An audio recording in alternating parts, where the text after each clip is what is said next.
Baik, kita akan masuk ke dalam spesifik ke evaluasi mahasiswa. Jadi setelah sebelumnya kita membahas bagaimana evaluasi ini dilakukan terhadap dosen sebagai bagian dari penjaminan mutu internal, maka kita akan beralih ke komponen penting lainnya, yaitu evaluasi mahasiswa. Evaluasi mahasiswa ini merupakan proses untuk mengukur sejauh mana hasil belajar atau learning outcome benar-benar tercapai. Dan dalam konteks kurikulum OBE, evaluasi mahasiswa ini tidak hanya bertujuan untuk memberikan nilai, tetapi memastikan bahwa mahasiswa menguasai kompetensi yang telah ditetapkan dalam CPL dan CPMK. Dan pada bagian ini kita akan melihat satu persatu bagaimana evaluasi mahasiswa itu dirancang, metode instrumen apa yang kita bisa gunakan, serta bagaimana hasilnya diolah untuk mendukung peningkatan proses pembelajaran. Oke, pada slide ini kita akan membahas definisi dan tujuan utama dari evaluasi mahasiswa dalam konteks kurikulum outcome-based education. Yang pertama adalah definisi. Apa yang disebut sebagai evaluasi mahasiswa? Evaluasi mahasiswa ini merupakan suatu proses yang dilakukan secara sistematis untuk menilai pencapaian hasil belajar mahasiswa. Dan penilaian ini mengacu pada 3 tingkat capaian, yaitu CLO atau Course Learning Outcome, PLO atau Program Learning Outcome, serta CPL yaitu capaian pembelajaran lulusan. Dengan kata lain, evaluasi mahasiswa ini akan memastikan bahwa setiap aktivitas pembelajaran, baik teori, keterampilan, maupun sikap profesional, ini berkontribusi langsung pada kompetensi yang telah ditetapkan oleh program studi. Selanjutnya, kita akan melihat tujuan utama dari evaluasi mahasiswa ini sendiri. Tujuan yang pertama adalah untuk mengetahui sejauh mana ketercapaian hasil belajar setiap mahasiswa. Dan ini penting sekali sebagai dasar untuk menentukan apakah mahasiswa sudah memenuhi standar minimal kompetensi. Dan tujuan yang kedua adalah sebagai dasar perbaikan metode pengajaran. Jadi jika dari hasil evaluasi ini menunjukkan adanya aspek yang belum tercapai, maka hal tersebut dapat menjadi indikator bahwa strategi pembelajaran dan asesmen itu perlu ditinjau kembali oleh dosen atau program studi. Dan tujuan yang ketiga adalah untuk memetakan kompetensi tenaga kesehatan secara lebih luas. Dalam pendidikan profesi misalnya kebidanan, keperawatan, atau fisioterapi misalnya, evaluasi mahasiswa ini akan membantu institusi memastikan bahwa lulusan ini memiliki kemampuan yang sudah sesuai dengan kebutuhan layanan kesehatan dan juga standar profesinya. Dan melalui definisi dan tujuan ini maka kita akan dapat melihat bahwa evaluasi mahasiswa ini bukan hanya kegiatan administratif saja, tetapi juga merupakan bagian penting dari penjaminan mutu dan peningkatan kualitas lulusan. Selanjutnya kita akan melihat ada berbagai macam aspek yang perlu dievaluasi dalam hal ini. Dan dalam kurikulum berbasis OBE, evaluasi ini tidak hanya melihat dari nilai ujian, tetapi menggambarkan kompetensi mahasiswa secara utuh. Kita akan lihat satu persatu. Yang pertama adalah aspek kognitif. Jadi ini berkaitan dengan pemahaman mahasiswa terhadap teori-teori profesi yang dibahas satu persatu. Misalnya teori kebidanan, keperawatan, promosi kesehatan, kemudian konsep-konsep dasar lain, dan juga kemampuan menganalisis sebuah kasus. Dan aspek ini biasanya diukur melalui ujian tulis, kasus, atau kuis.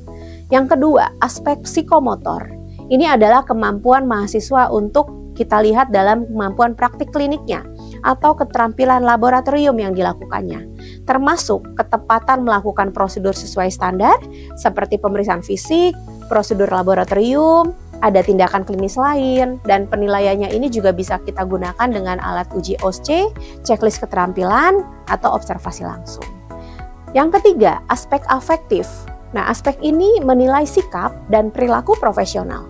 Di dalamnya termasuk etika profesi, komunikasi efektif dengan pasien, empati, kemampuan bekerja dalam tim, dan aspek ini sangat penting untuk profesi kesehatan karena ini berkaitan dengan patient center care. Dan aspek yang keempat adalah aspek kinerja. Ini mencakup kehadiran mahasiswa, partisipasi dalam diskusi, kesiapan belajar, dan pengembangan diri di luar kelas. Jadi bukan hanya apa yang mahasiswa ketahui saja, tetapi bagaimana mereka berperan aktif dalam proses pembelajaran. Jadi 4 aspek ini memang perlu diperhatikan bahwa butuhnya penilaian mahasiswa ini bersifat holistik dan benar-benar menggambarkan capaian pembelajaran dalam kurikulum OBE. Selanjutnya kita akan bahas berbagai macam jenis instrumen evaluasi mahasiswa. Evaluasi ini tidak bisa hanya mengandalkan satu metode, karena setiap capaian pembelajaran ini membutuhkan pendekatan penilaian yang berbeda-beda. Oleh karena itu, kita menggunakan berbagai instrumen agar penilaiannya lebih komprehensif, adil, dan mampu menangkap capaian mahasiswa secara nyata. Ada berbagai macam bentuk instrumen yang akan kita bahas di sini. Yang pertama adalah tes tertulis. Tes tertulis ini masih menjadi instrumen utama dalam menilai aspek kognitif. Jadi di dalamnya termasuk soal pilihan ganda, esai, studi kasus, dan instrumen ini digunakan untuk mengetahui sejauh mana mahasiswa memahami teori, konsep, dan mampu menganalisis permasalahan dalam bidang kebidanan atau keperawatan dan atau profesi lainnya.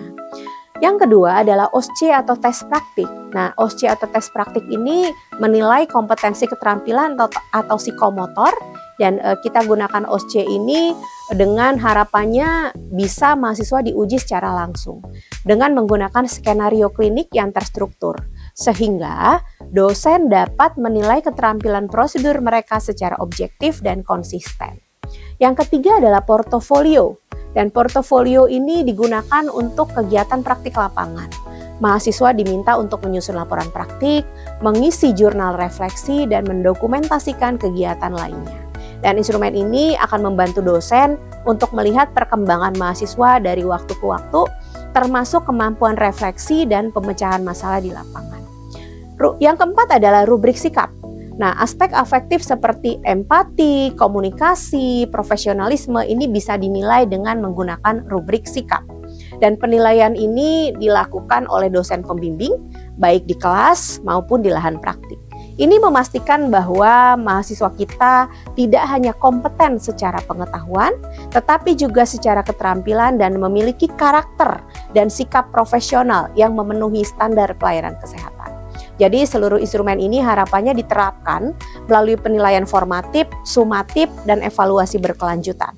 Sehingga proses pembelajaran ini dapat dimonitor sekaligus secara terus-menerus, dan inilah yang membuat evaluasi mahasiswa dalam OBE menjadi lebih bermakna dan bermutu. Baik, selanjutnya kita akan masuk ke tindak lanjut dan perbaikan. Jadi setelah kita mengetahui bagaimana proses evaluasi mahasiswa dilakukan, selanjutnya langkah yang tidak kalah penting adalah bagaimana hasil evaluasi tersebut dapat digunakan untuk tindak lanjut dan perbaikan berkelanjutan.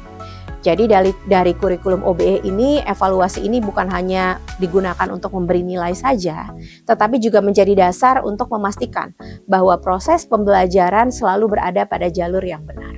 Oleh karena itu, tindak lanjut ini kita akan bagi menjadi 2 skala waktu. Yang pertama adalah jangka pendek dan jangka panjang.